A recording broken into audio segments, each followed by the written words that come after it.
Bonjour à tous, dans cette vidéo je vais te montrer comment calculer une longueur dans un triangle rectangle en utilisant les formules de trigonométrie. Alors oui, je te vois venir derrière ton écran en train de te dire « Oula, ça sent l'embrouille, on avait déjà le théorème de Pythagore qui nous allait très bien pour trouver des longueurs dans des triangles rectangles. » Pour t'aider à mieux comprendre dans quel cas utiliser les formules de trigo et dans quel cas utiliser le théorème de Pythagore, nous allons refaire un tableau récapitulatif. Que ce soit les formules de trigo ou le théorème de Pythagore, les deux s'utilisent dans des triangles rectangles. Les formules de trigo permettent de soit retrouver un angle dans un triangle rectangle, soit une longueur dans un triangle rectangle. Le théorème de Pythagore permet de trouver une longueur. Les formules de trigo permettent de retrouver une longueur dans le cas où tu connais un angle et une longueur. Tu connais deux choses, un angle et une longueur. En revanche, pour utiliser le théorème de Pythagore, dans le cas où tu cherches une longueur, il te faudra connaître deux longueurs.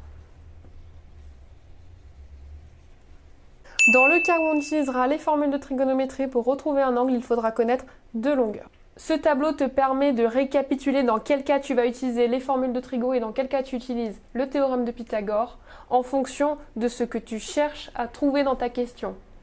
Et aussi, surtout, en fonction de ce que tu connais dans tes énoncés. Dans un énoncé qui te demande de trouver une longueur, il va falloir te poser deux questions. Première question, suis-je bien dans le cas des triangles rectangles? Si oui. Deuxième question, est-ce que je connais deux longueurs ou est-ce que je connais un angle et une longueur? En fonction de ça, tu choisis soit d'utiliser le théorème de Pythagore, soit les formules de trigonométrie.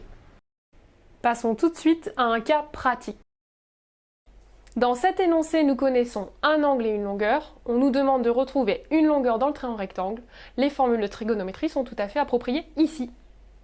Le théorème de Pythagore ne peut pas s'appliquer parce que nous ne connaissons pas de longueur pour pouvoir chercher la troisième. Dans cet exercice, nous recherchons BC qui est l'hypoténuse du triangle. Nous sommes bien dans le cas d'un triangle rectangle et dans ce triangle, nous connaissons un angle et une longueur. Je te rappelle le moyen mnémotechnique casse-toi, casse-toi. Pour retrouver la bonne formule, ici on cherche l'hypoténuse et on connaît le côté adjacent, c'est donc la première formule avec le cosinus qui nous intéresse.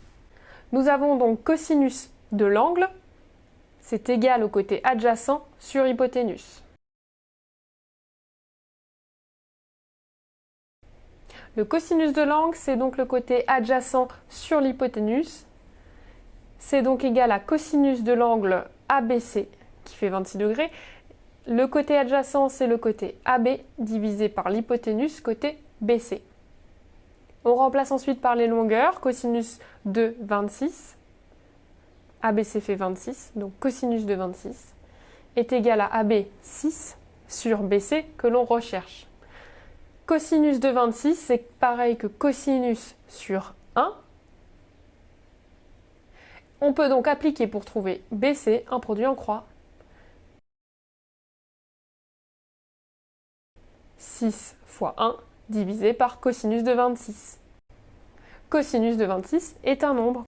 On tape ceci à la calculette et on trouve 6,68. C'est donc la longueur de l'hypoténuse BC. Voilà, dans cet exercice, nous avons vu comment utiliser les formules de trigo pour calculer une longueur. Si cette vidéo te permet de dédramatiser l'utilisation des formules de trigo, n'hésite pas à t'abonner et à activer la cloche des notifications.